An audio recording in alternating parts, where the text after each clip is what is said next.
YouTube Music has misallocated $23 million worth of royalties. We're going to talk about it in today's video.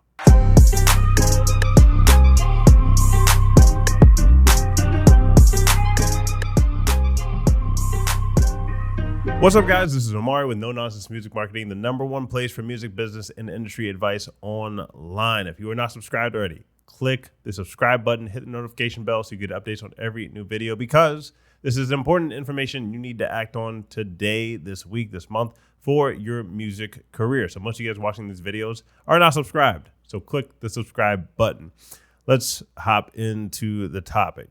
So $23 million, this is from Mashable. $23 million has been misallocated in YouTube music royalties. So what happened? There are a couple individuals, I don't know if I'll name them in this video, but two individuals essentially were running a scheme where they would claim the royalties of large artists such as Daddy Yankee, Julio Iglesias, and they would run the YouTube scheme of the content ID system. So I won't go into all the nitty-gritty details, as I said, but essentially they were running like this. They would use multiple companies to try to claim the royalties off these songs. To me, the biggest problem in that would be with the distributor. So if you have a well-known artist or name or something, I have seen more companies start to do this, such as Lander, but you'll need to provide the paperwork for that deal. So usually the deal needs to have at least both of the signatures on it, needs to have, and this is why independent artists should have contracts. Like, I know if you're making a song with a buddy or something, you might, even your family member. I know a lot of people say, oh, that would just be weird if I asked my brother for this contract and so on. No, it's not weird. It's just to make sure you have all your legal bases covered. So have your contracts. There's templates online that you can look for different types of contracts depending on what you're trying to do.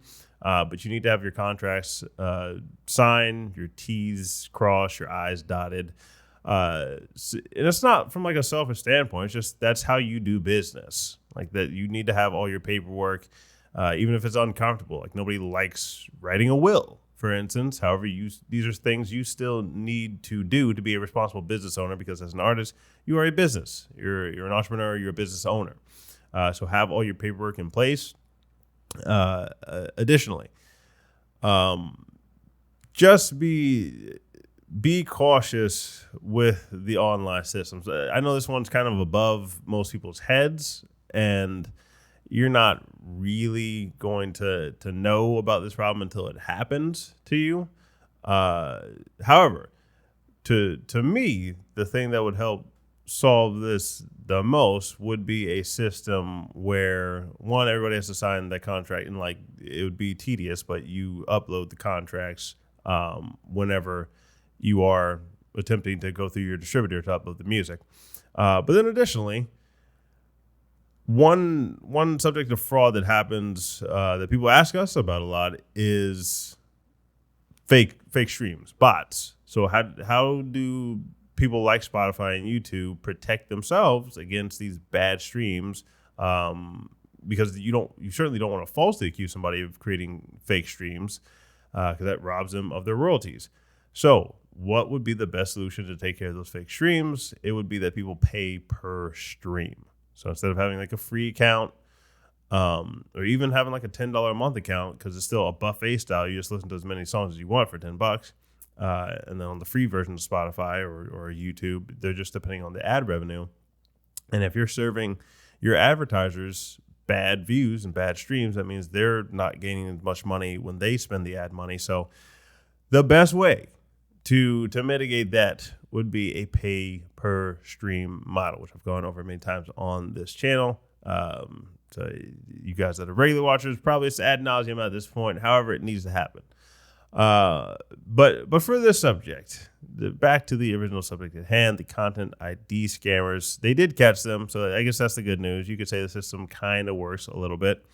So they did catch them, but in the course of this, they were trying to claim This article here from Mashable says 50,000 copyrights since 2017. So they were obviously, if they made 23 million bucks in royalties, and many artists out there will know how many streams that takes.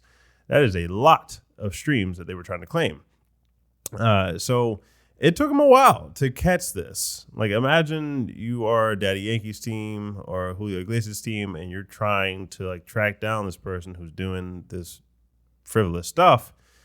It's annoying. So say all this to say, one, have your contracts in place. If you guys are using samples and beats and you're doing cover songs or whatnot, just make sure all your paperwork is in place. Even if the distribution company is doing those cover licenses on behalf of you, just download it. Just download a copy, have it on your Google Drive, have it on a hard drive, so that if anything fishy happens afterwards, you have the paperwork to protect yourself.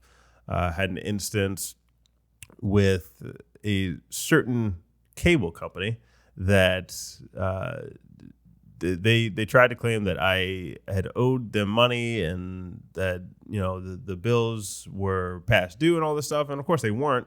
But in that case, I had to learn that I went to the store to end my contract, and they did give me a piece of paper that said that the contract had ended. However, I didn't save that copy. So ever since then, at least get an app on your phone. You can use Google Drive for this. But get an app on your phones, take pictures of all your paperwork, keep it in a safe place, and that way you will be protected. So I know this is not the most fun, creative stuff for artists to do, but if you want to be a serious business owner, this is what you need to do. You need to take your business seriously. Children do what feel good. Children only do what feels good. Adults do the things that they have to do. So adults devise a plan and follow it, I should say. I believe original quote of that can be attributed to Dave Ramsey. Now, if this content was helpful, I know this is not the most exciting content, but do me a favor. Hit the like button on this and share this with a musician friend so you guys can be equipped to take yourself seriously in this career. Also, hit the subscribe button. Hit the like button. Leave us a comment on this, and I'll catch you in the next video.